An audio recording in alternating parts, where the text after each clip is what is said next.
The great hall of the celestial dominion was a cathedral of power, built to impress and to intimidate.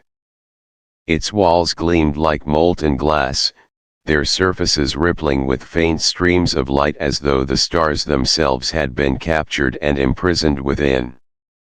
High above, a vast ceiling stretched into a dome where constellations of forgotten worlds shimmered in pale gold, symbols of countless civilizations already absorbed into the Dominion's will.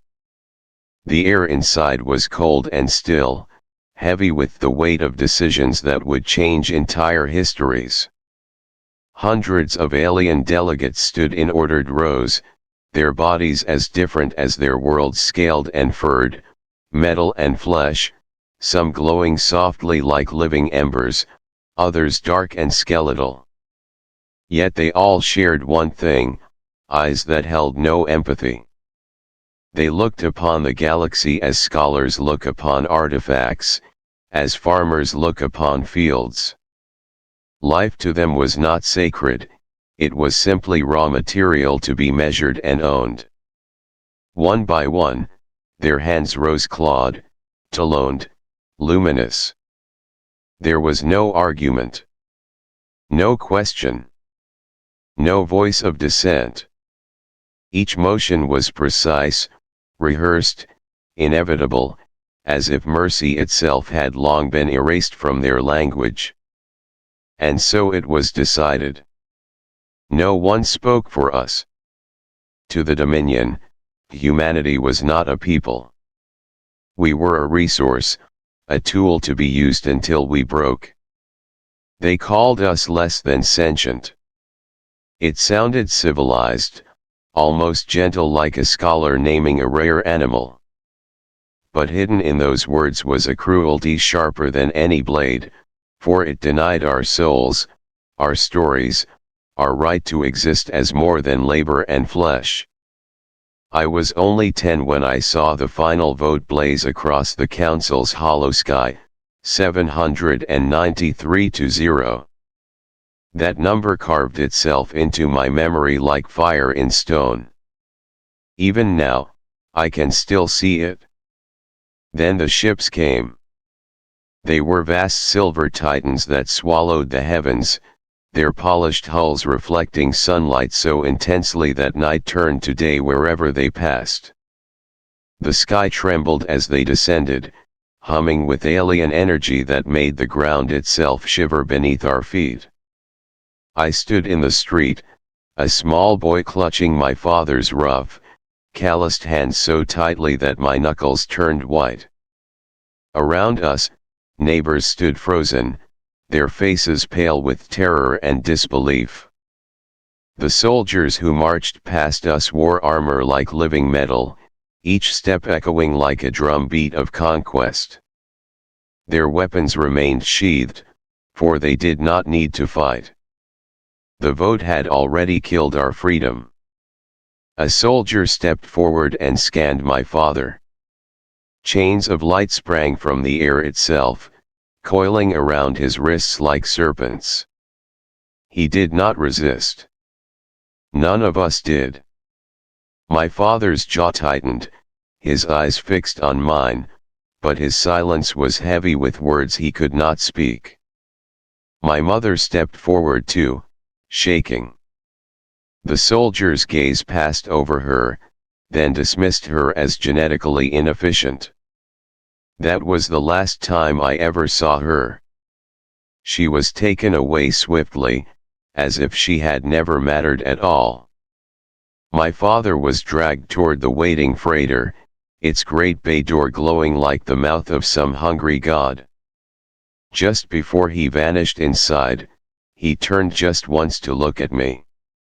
His eyes were calm, but behind that calmness something fragile shattered. That look would haunt me for the rest of my life. And me? I was taken to Sector 7 indoctrination, a place designed not to teach, but to erase. The Dominion called it education, but it was obedience training. We sat in white rooms, row upon row of silent children with folded hands and lifeless eyes. There were no songs, no laughter, no questions, only lessons written in a language of submission. They believed they had remade us. We didn't fight. We obeyed. Or so it seemed. But even in the silence, even in that cold room of still faces and broken voices, something endured. It was small, almost invisible, like a spark buried under ash. Yet it remained. Because there is a truth the Dominion never understood: a people's spirit does not die with chains. Sometimes, it is only waiting for the right moment to awaken. The indoctrination camps were places without time, without seasons, without change. There was no dawn, no dusk, only the same dim white glow of the lights above us, humming endlessly like the pulse of some lifeless machine. The walls were so white they seemed to swallow color, erasing any sense of life. The air carried the sterile scent of metal and antiseptic, as though even the memory of humanity had been scrubbed away. Every corridor looked the same, endless, blank, a maze designed to make you forget who you were.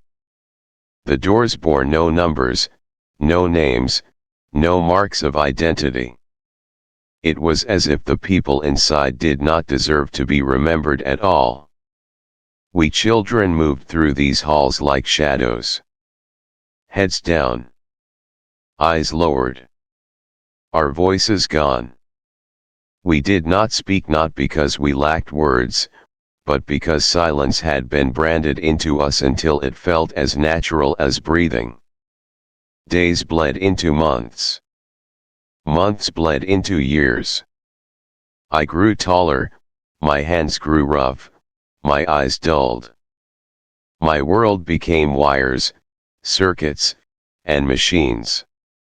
They trained us to repair what they had built, to maintain their engines, to keep their empire alive. My fingers obeyed, but my heart did not. They never looked at me. They never asked my name. To them, I was not a boy. I was a tool. And that, though they never realized it, was their first mistake. Every time my hands brushed a circuit or a wire, I was not only repairing, I was learning.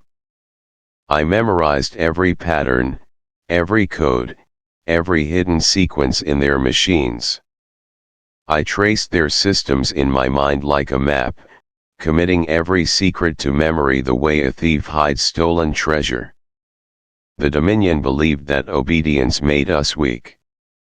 They thought that teaching us their machines was safe, that knowledge in the hands of slaves was harmless. But every lesson they gave was not a gift. It was a weapon, waiting to be forged. It was during those hollow years that I met Rurik Vance. He was older, his body a canvas of scars. A jagged line cut across the empty space where one eye had once been. When he smiled, teeth were missing, but his grin carried a defiance that no amount of punishment could erase. Rurik worked with a kind of quiet mastery. He could dismantle one of the Dominion's fusion cores using only his hands and his memory. Watching him work was like watching someone recite a poem in a language older than words. Yet it was not his skill that left the deepest mark on me. It was the way he stood. Even in chains, even branded as property, Rurik carried himself like a man who still owned himself. His back was straight. His eyes were steady. He looked at the world as though it had failed him, not the other way around. One night, we stood side by side in the repair bay. The air was heavy with the steady pulse of alien engines. Sparks flickered in brief bursts, like tiny fireflies dancing through the dim light. The guards barely glanced at us, their faces bored, certain that we were nothing more than tools. Rurik leaned closer, his voice low, steady, deliberate. "They're not afraid of our guns, kid," he said. "They're afraid we might stop believing we deserve the leash." His words struck me harder than any whip ever could. In that moment, I understood. The Dominion had not won because of their weapons. They had won because they had made us forget our worth. And that night, something awoke in me. It wasn't rage, not yet. It was something deeper. A spark. Small. Fragile. But real. Fire, even the smallest fire, can wait. It can hide for years in silence, in obedience, in the dull rhythm of servitude. But it never dies. And as I lay awake that night, listening to the hum of machines, I made myself a promise. One day, that fire would rise. And when it did, the Dominion would finally understand the mistake they had made. The fire did not come with explosions or banners raised high. It did not march with drums or roar with battle cries. It began quietly, as if carried by an invisible wind, a secret passed between those who still remembered what it felt like to be free. There were no speeches, no bold declarations. No one dared to call themselves a leader, because in those days, a leader was simply the first to die. Instead, it began with the smallest of gestures, eyes meeting briefly in the dim corners of the camps, just long enough to recognize that another still held on to hope. A smuggled capacitor slipped into a pocket. A fragment of stolen code copied in the dead of night. A simple tool passed from one hand to another while the guards looked away. It started with trust.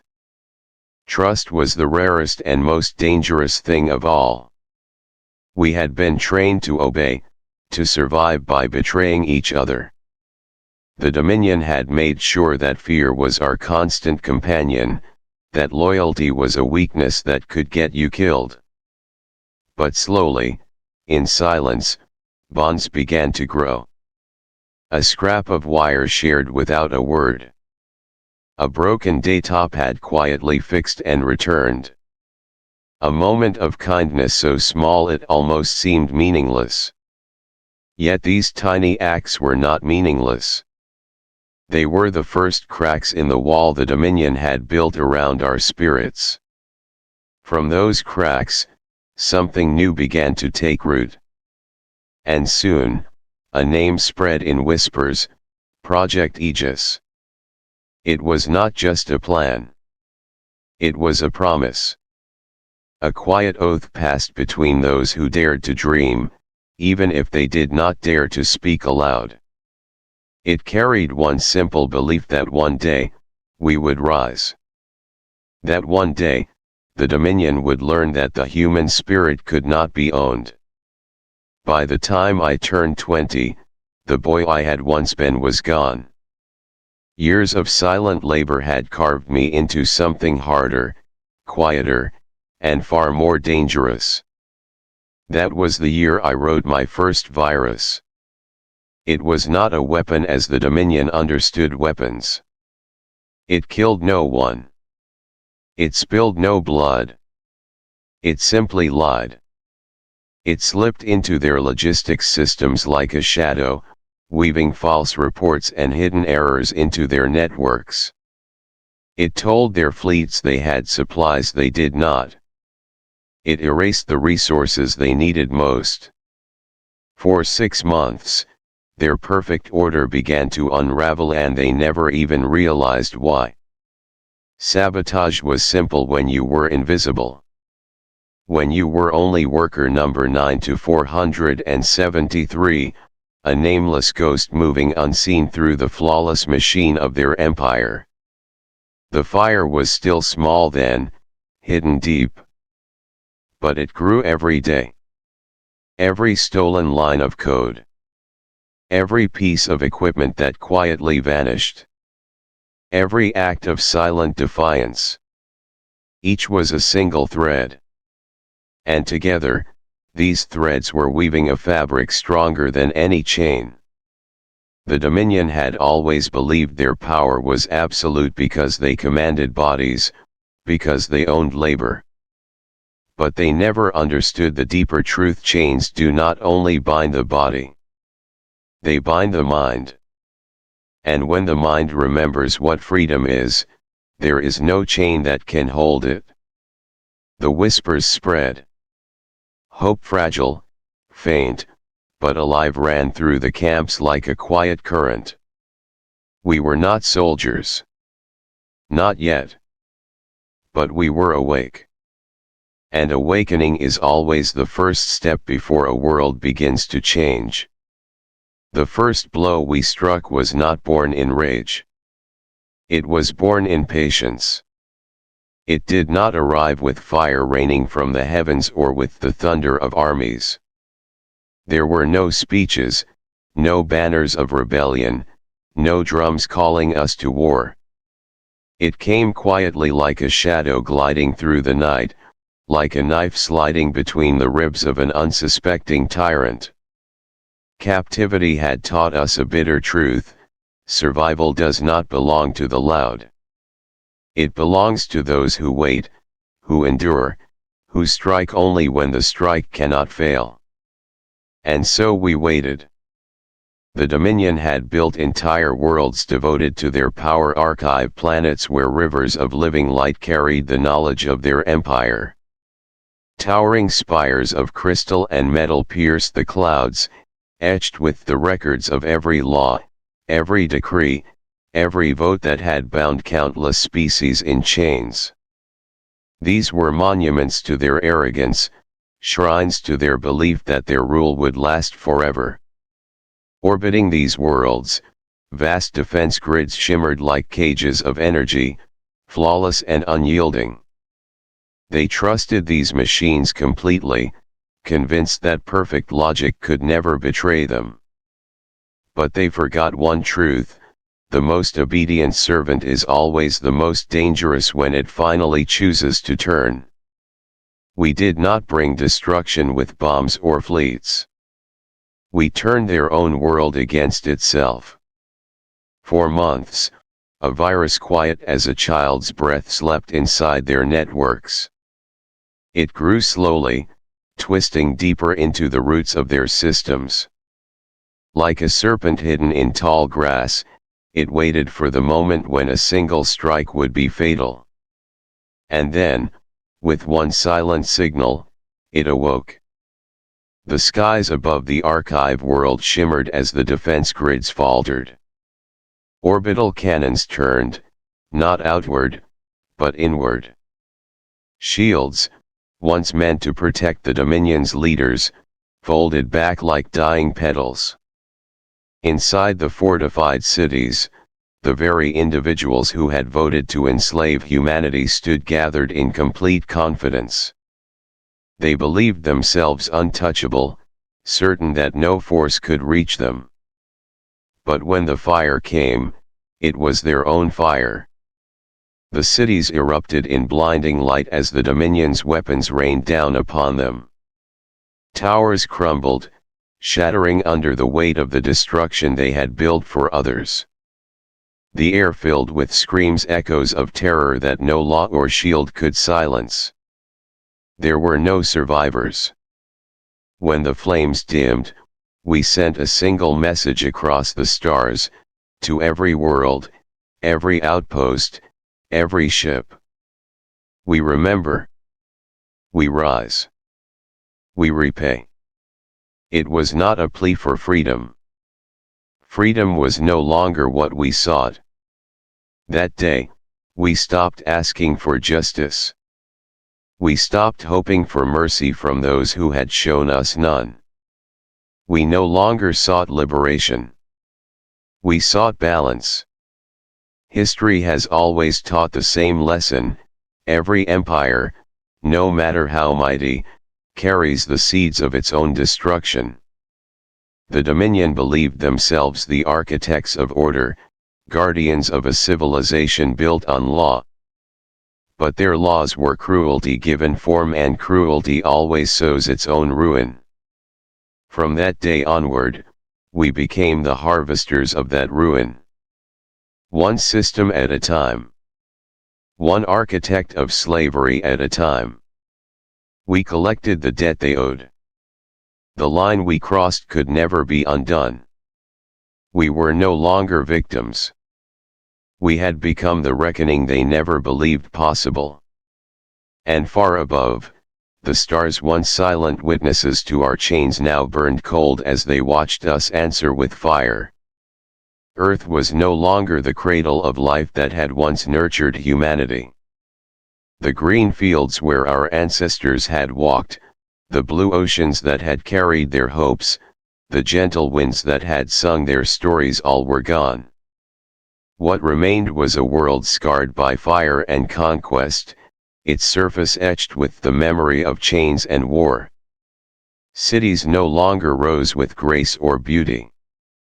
They rose like jagged teeth of iron, forged from the broken skeletons of Dominion warships.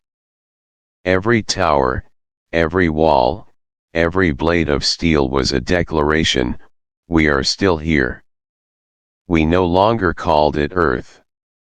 It had become Bastion Terra, a fortress built upon suffering, a sanctuary carved by hands that had endured fire and chains. It was no longer simply a home.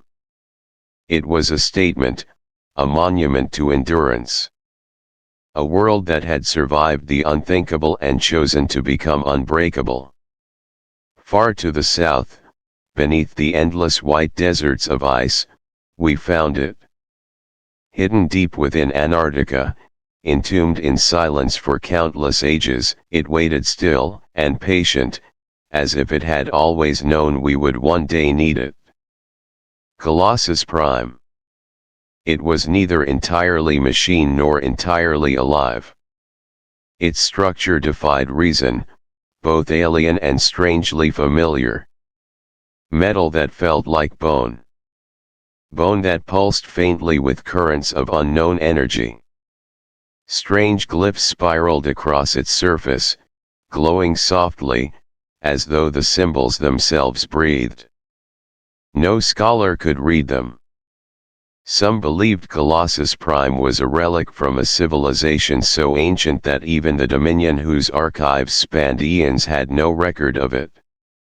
Others whispered that our own ancestors had found it long ago, and had hidden it beneath the ice, saving it for the day when humanity would face its darkest trial. But in the end, its origin did not matter. Because now, it belonged to us. When Colossus Prime awoke, the world itself seemed to tremble. The ice above split and shattered, collapsing in great slabs as a sound like a heartbeat, deep, resonant, alive, echoed through the frozen air. It was not merely a machine activating. It was as if the planet itself was exhaling after millennia of silence. We had no great fleets. We had no vast armies. We did not need them. At its core, Colossus Prime carried a weapon unlike any that had ever existed. It did not launch missiles or fire beams of light. Its power was far more terrifying: a living virus, a storm of engineered wrath, a plague that turned oceans into acid and skies into poison. When we unleashed it, the virus spread across an entire Dominion star system like a tide of vengeance. Seas boiled. Clouds blackened and rained poison. Entire cities collapsed in on themselves as the land melted into rivers of fire. In 36 hours, the system was silent. And for the first time in the history of the galaxy, they feared us. The Dominion had always seen humanity as fragile, a race of emotions, incapable of shaping its own destiny. But Colossus Prime became proof of a deeper truth. Pain does not only destroy, pain teaches.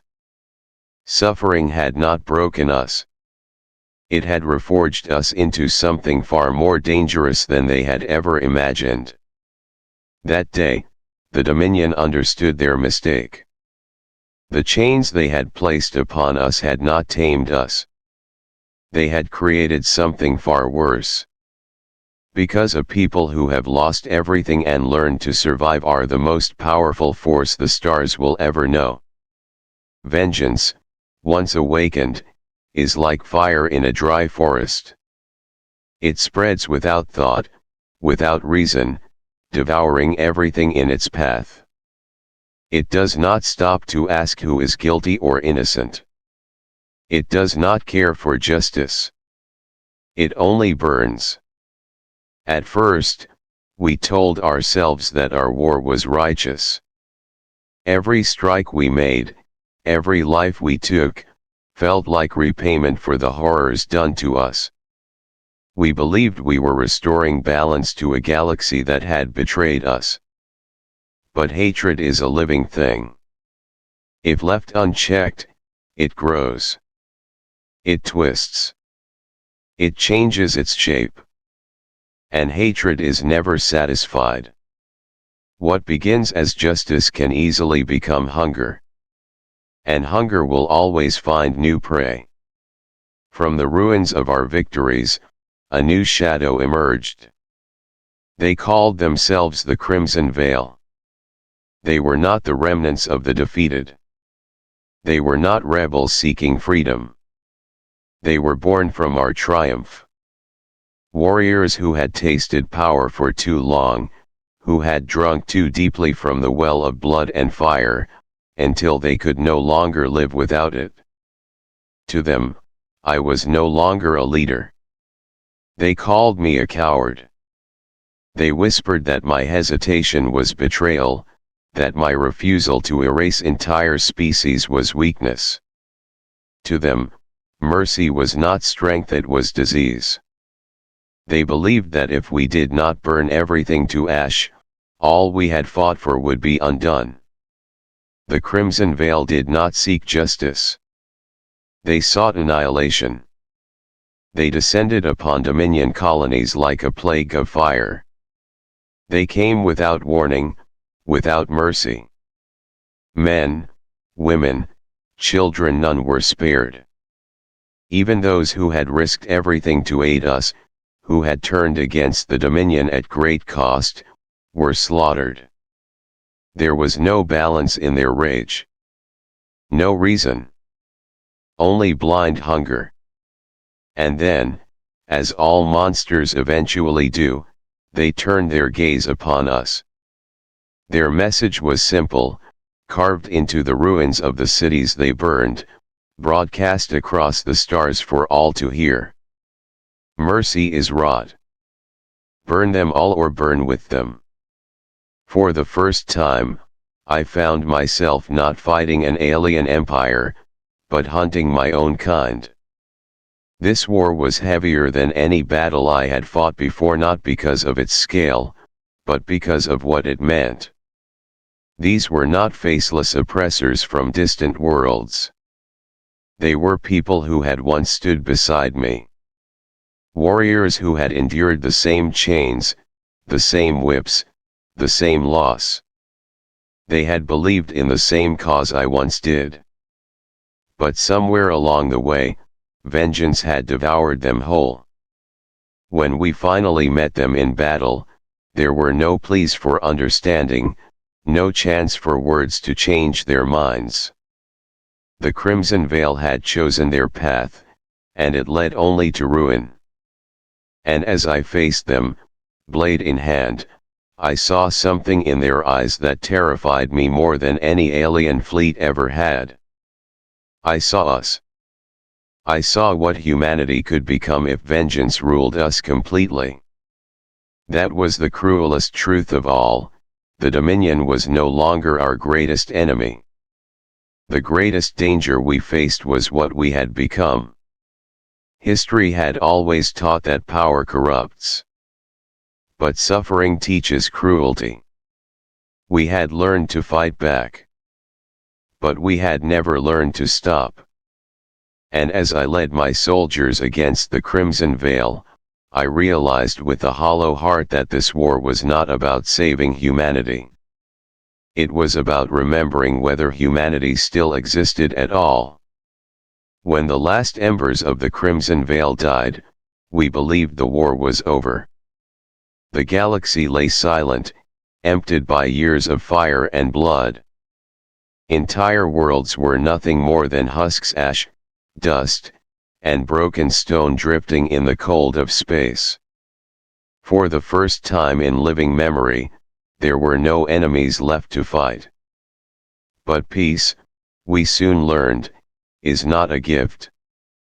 Peace is an illusion, fragile, fleeting, and easily shattered by the shadows we carry within ourselves. It was at the edge of the soul system, where the sun's light grew weak and cold, that something arrived. It did not come with the roar of engines or the flash of weapons. There was no fleet, no threat of invasion. It simply appeared. A shape of black metal, so dark that it swallowed the starlight around it. Silent. Motionless. Watching. It hovered in the void like an unblinking eye, ancient, patient, as if it had always been there, waiting for us. We named it the Sentinel.